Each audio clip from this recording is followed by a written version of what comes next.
automatically adjusts to different surfaces, sealing in more suction, even on hard floors. So you may find you have to empty the bin more often. Sorry. The new DC-41 seals in more suction. Rather a good idea.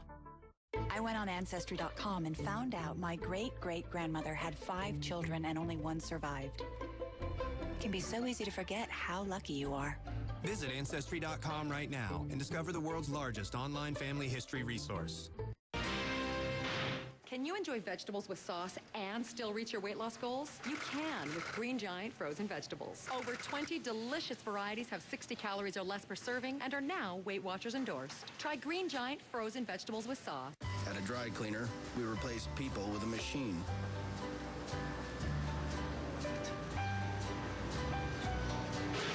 Customers didn't like it. So why do banks do it? Hello? Hello? If your bank doesn't let you talk to a real person 24/7, you need an ally. Hello? Ally Bank. No nonsense, just people sense. IHOP's new hash brown stacks. Layers of spinach and mushroom, ham and Swiss, or savory bacon and cheddar atop golden hash browns. Oh no! A good meal makes your whole day. Fly in for new hash brown stacks and make it an IHOP day.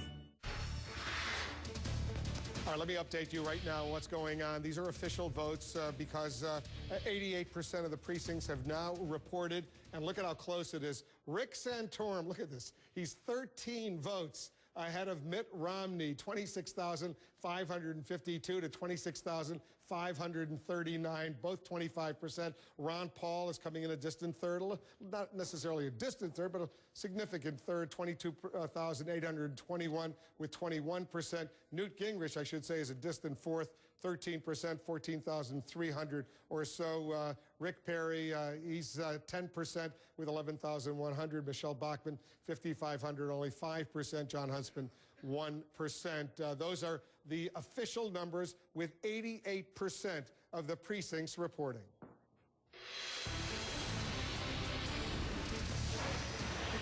All right, we can make a projection of sort, not necessarily the kind of projection we normally make, but CNN now projects who will come in third, fourth, fifth, sixth, and seventh. We can't project who comes in first or second because you saw how close it is between Santorum and Romney, but we do project here at CNN that Ron Paul will come in third, Newt Gingrich will come in fourth, Rick Perry will come in fifth, Michelle Bachmann will come in sixth, and John Huntsman in Iowa will come in seventh. We can't project who wins or who comes in second because it is about as close as possible with 88% of the precincts reporting. Anderson Cooper is standing by. Anderson, this is a tight race. It certainly is. We didn't think it would go this long. You say either way it's not a bad night for Romney. I think you have to give Mitt Romney credit. Mitt Romney did not run hard in Iowa, didn't play in the straw poll. He came in late when he saw the opening, and he may finish first tonight. Mitt Romney, being a Mormon, it was said he couldn't do well in a state that was 60% evangelical. I think you've got to give him credit. He's been a good debater. He's been solid. He's been steady. I think he's showing if he is the nominee, he's got the ability to do things well and do things right against Barack Obama. And for Republicans, that means a lot.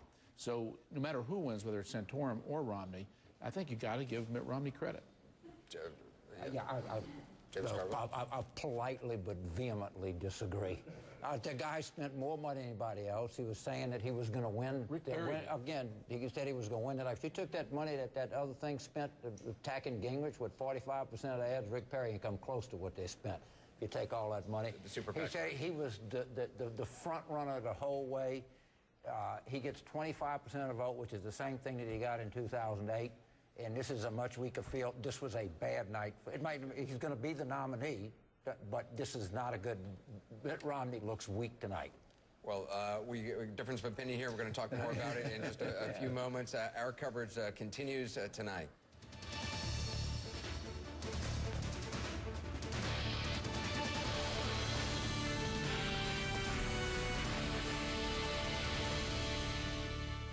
At the top of the hour, I'm Wolf Blitzer. We're here at the CNN Election Center. A dramatic night in Iowa. We're watching what's going on. We want to welcome our viewers in the United States and around the world. Take a look at this. It's very, very close between Rick Santorum, the former Pennsylvania governor, and Mitt Romney, the former Pennsylvania senator, I should say, and Mitt Romney, the former governor of Massachusetts, both at 25%. Ron Paul, we have now projected, will come in third. He's got 21% right there. Newt Gingrich, 13%.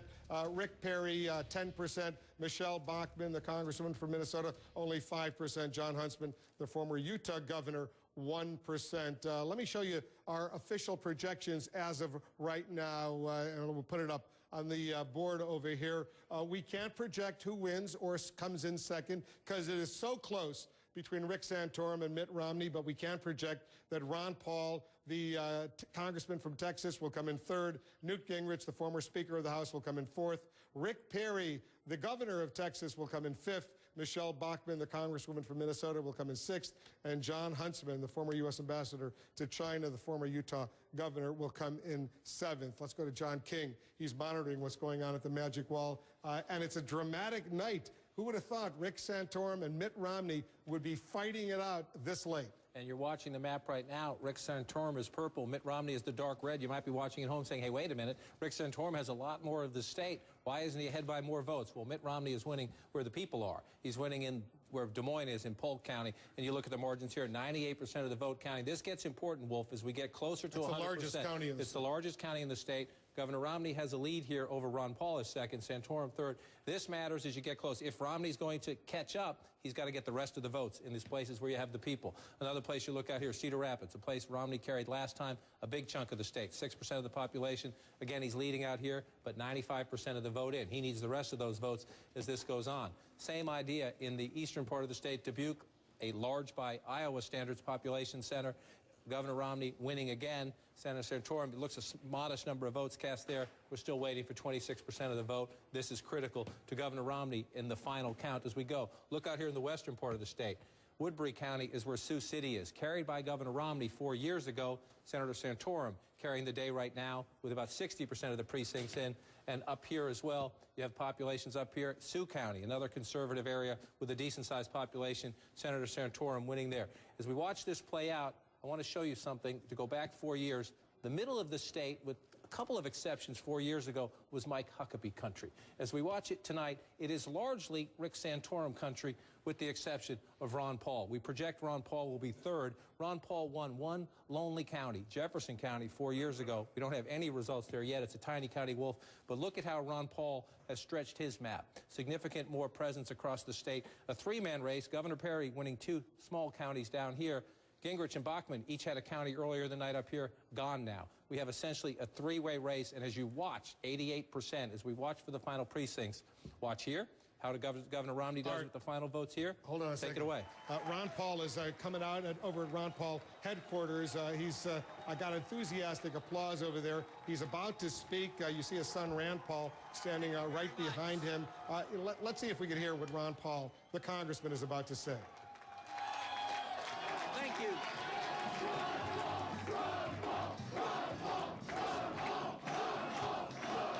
That's great.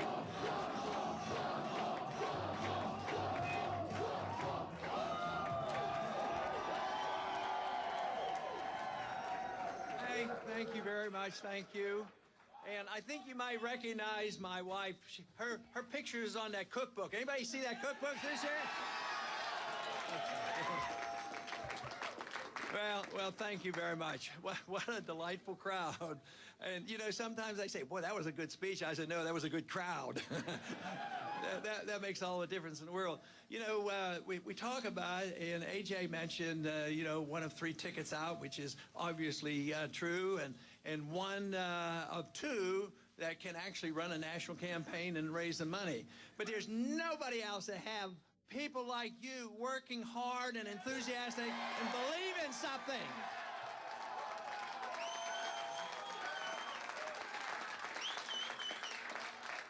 That is all the difference in the world.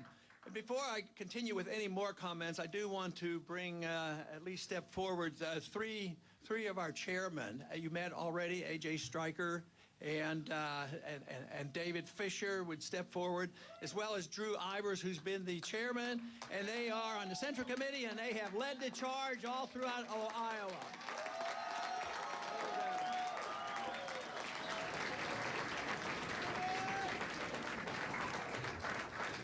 But all I can think about in tough campaigns and all the hard work is the work you people do. It is unbelievable, the energy you have and the effort that you have made. But what makes me feel good about it is you're doing it because you believe in something. That is what's worthwhile.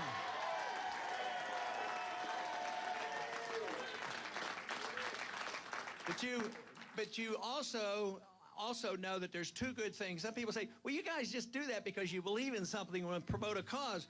Certainly, but how's the best way to promote a cause? That is, win elections. That's the way you promote it. Now, the enthusiasm has been unbelievable. It's fantastic. It's national. Thousands of people now have been involved, not only in Iowa, but around the country, and they're ready and raring to go. But we have to look at the wonderful changes that have occurred in our country in a positive way. The country has suffered a lot in a negative way. The economy's in trouble.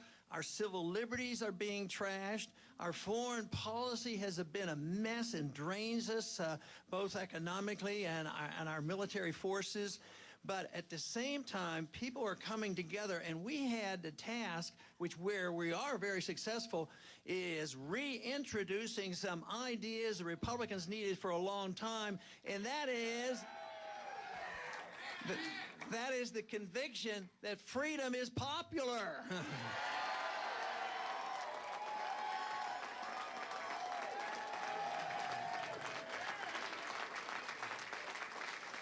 But once again, we have had a fantastic showing for this cause and challenging people, not the status quo that we have been putting up with for decades after decade, but challenge them and saying, you know, let's challenge them. Let's go back to this real old-fashioned idea, this very dangerous idea. Let's obey the Constitution.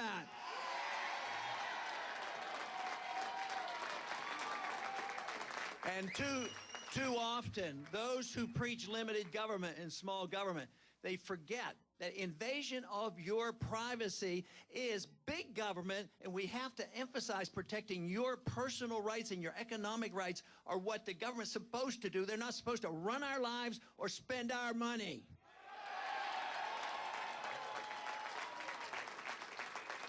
And also, along those lines, what we have introduced with so much enthusiasm, I hear it so often from so many volunteers. The other day, somebody came up to me, and he was refreshing my memory because he knew I knew the statement because I've said it. Back in the old days, in the early 70s, Nixon said, we're all Keynesians now, which meant that even the Republicans, they accepted liberal economics. He says, I'm waiting for the day when we can say we're all Austrians now. But the biggest change, I think, in intellectual and political changes that we have brought about is the emphasis on a very important matter, making sure we get to the bottom of the ultimate bailouters, and that is our Federal Reserve System. We need reforms there, and we need a new monetary system, and obey the Constitution. This is something that we've made great progress. So the first and initial important step that we've worked so hard, and it's on the table. Today, there was a national poll came out, and they were talking about how many people supported the gold standard. How long has it been since they've taken a national poll on the gold standard? And guess what? The majority of the American people believe we should have a gold standard, not a paper standard. But also the great strides that we have made has been really on the foreign policy. The fact that we can once again talk in a Republican circles and make it credible, talking about what Eisenhower said, to beware of the military-industrial complex. Talk about the old days when Robert Taft, Mr. Republican, said that we shouldn't be engaged in these entangling alliances. He believed what the founders taught us. He didn't even want to be in NATO. We certainly don't need NATO and the UN to tell us when to go to war. But we have seen a great difference. The majority of the American people are behind us on this whole war effort. They're tired of the war, costs too much money, too many people get killed, too many people get injured, too many people get sick. And the majority, maybe 70 or 80% of the American people now are saying it's time to get out of Afghanistan.